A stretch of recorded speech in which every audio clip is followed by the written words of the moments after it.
আজকে সকাল সকাল একটা ব্যাড নিউজ শুনলাম। একটা হাতি মারা গেছে আমাদের এখানে নিউ আদাবাড়িতে।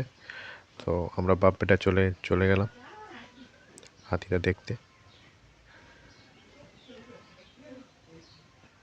গিয়ে দেখি সত্যিকারেই হাতিটা মারা গেছে।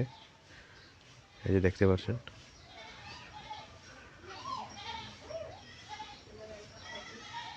সবে লাস্ট বিদায় দিচ্ছে হাতিটাকে। ইলেকট্রিক শর্ট লেগেছে। পরে জানতে পারলাম যে ইলেকট্রিক শর্ট লেগে হাতিটা মারা গেছে।